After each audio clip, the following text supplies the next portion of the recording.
My mother-in-law waited until the whole table was quiet, held up a small blue notebook she had no business holding, and started to read my private diary out loud to 11 people. She'd found it in my nightstand. She'd been in my nightstand. And from the little smile on her face, this was not the first page she had read, only the first she'd read to an audience. What she didn't know, reading my secrets to the room, was that 4 months earlier I had read hers.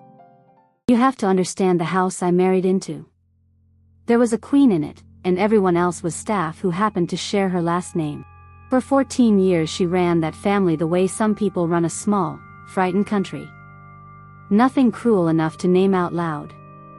A comment about my cooking, delivered as concern. A gift for my birthday that was really a hint about my weight. The way she called me, the girl he married, never my name, for over a decade. And my husband? He had one sentence for all of it. That's just how she is. 14 years, and I finally understood what that sentence really meant. It meant, I will never once stand between you and her. You are on your own in this house, and you always will be. Let me give you one example, so you don't think I'm exaggerating for a story.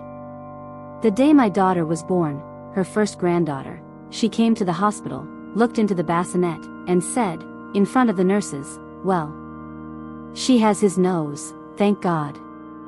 Then she turned to my husband, not to me, and asked whether they had settled on a family name yet.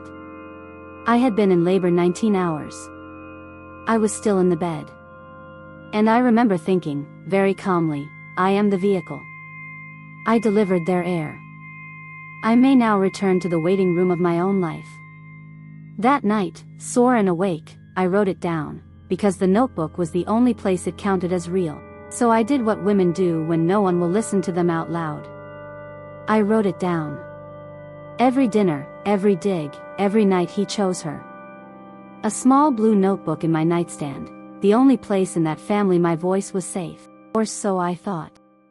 It was her birthday. 12 of us around the long table, her children, their spouses, 2 grandchildren old enough to understand every word. She tapped her glass, the way she always did before saying something that would cost someone else the evening. I thought it was a toast. I even smiled. Then she reached into her lap and lifted the little blue notebook, and my stomach dropped through the floor of that dining room. I think, she said, sweet as anything, the family should hear how our quiet little daughter-in-law really feels. And she read. My handwriting, in her mouth. The private page where I wrote that I felt invisible in that house. The page where I admitted I cried in their downstairs bathroom at Christmas. She read it like a comedy, pausing for the parts she found funniest. Around the table, a few nervous laughs.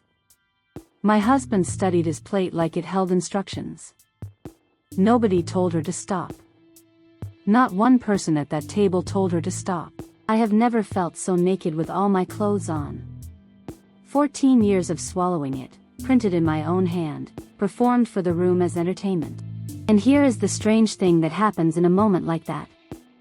The panic burns off fast, and what's left underneath is very cold, and very clear. Because she had just made one mistake, in front of witnesses. She thought reading someone's private words out loud was a weapon only she was allowed to hold. 4 months earlier, she had handed me her phone. Her eyes were tired, she said, would I read her the pharmacy text out loud? And while I scrolled to find it, I saw the message threads. All of them. Named by person. One thread per member of her own family. So of course I looked. Wouldn't you? What I found wasn't a mother. It was a spider, checking every strand of the web. To her daughter, she wrote that her son, my husband, was weak, and married beneath him. To her son, she wrote that his sister was a jealous mess who'd die alone. To a cousin, she wrote that her own grandchildren were loud and badly raised. Every person she smiled at across the table, she had filleted in writing to somebody else at that same table. I didn't say a word 4 months ago. I just did the thing she taught me without meaning to. I screenshotted every message, mailed the images to an account only I know, and put her phone back in her hands, and thanked her. I wasn't planning to use it. I told myself I just needed proof, for the day someone finally called me the crazy one. Some evidence you keep hoping you'll never need. Some evidence keeps its own appointment. So I let her finish my last page. I let the laughter die on its own. Then I said, very quietly, "Thank you. Since we're sharing what people write in private tonight, I have some readings too." She smiled, certain I was bluffing. "You wouldn't know where to start, dear." I said, "I'll start with you." And I took out my phone. I read to her daughter first, the sister-in-law who had laughed the loudest a minute ago. I read her the message where her own mother called her a jealous mess who'll die alone.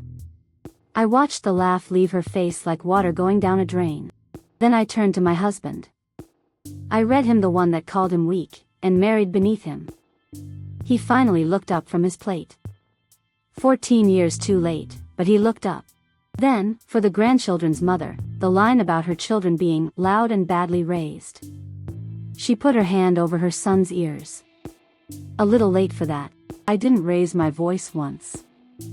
I didn't have to. For 14 years she'd never had to raise hers either, she just had my husband to do it for her. I finally understood the trick. You don't win a table like that by being loud. You win it by being the only one holding the truth. She reached across the table for my phone, the way you grab for something falling. I moved it out of her reach, gently, the same way she had held my notebook out of mine 10 minutes before. "Those are private," she said. And the whole table heard it, heard her say the exact words she had trampled all over my life to ignore. Private. She learned what it meant at the precise moment it stopped protecting her. Her face did something I had never seen in 14 years. It came apart.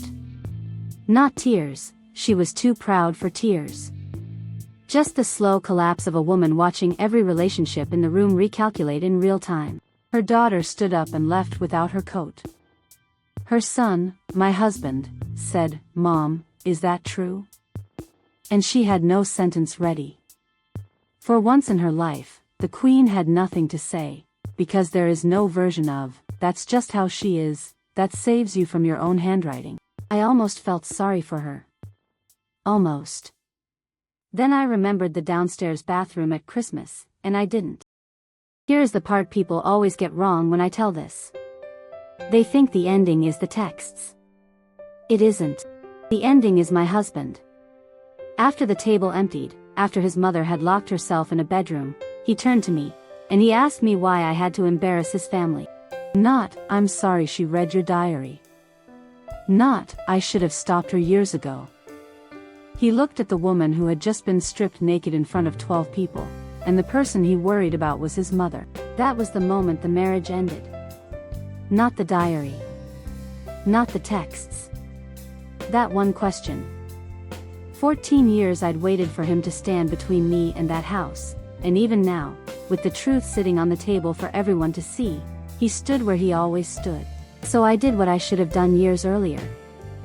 I picked up my little blue notebook, put it in my bag, and I went upstairs and packed one suitcase while they were all still deciding whose side to be on. I had my own money, I'd always kept my own money, some quiet instinct I'm grateful for now. A lawyer by Monday. A small apartment by the end of the month, with a nightstand no one else has a key to. He called. Of course he called, 31 times that first week, and every message was about her. How she wasn't eating. How I'd broken an old woman's heart. Not one word about mine. Even at the very end, he was still delivering her messages for her. His sister called too. Hers was different. She said, "I spent 40 years believing I was the difficult one. You handed me the proof in 10 minutes. We have coffee now." The two women that woman spent a lifetime turning against each other. She's the only thing I took from that family, and she's worth more than the house. The family did not survive the dinner. You cannot unhear your own mother's real opinion of you, read back to you in your own dining room. 40 years of threads, snapped in a single evening, and there was no sorry large enough to tie them again. As for her, I'm told she has a new version now, one where I stole her phone and invented every word. I don't correct it. I have the screenshots. More than that, I have the quiet. She can keep the story, I kept the peace. The divorce was clean, because I had my own money and my own name. the two things she mocked me for keeping. It turns out the girl he married had been quietly getting ready to be no one's girl at all. People ask if I regret it. Reading her texts, breaking up the dinner, ending the marriage over one question. I regret the 14 years before it. Not the 10 minutes. She taught me something, my mother-in-law, without ever meaning to. A woman who keeps a diary is only quiet because no one has handed her the room yet. If you're keeping a notebook of your own tonight, in a house where your name is never said, keep it. One day someone taps a glass, and the room is yours. What was your last straw? I read every story here. The best ones become episodes.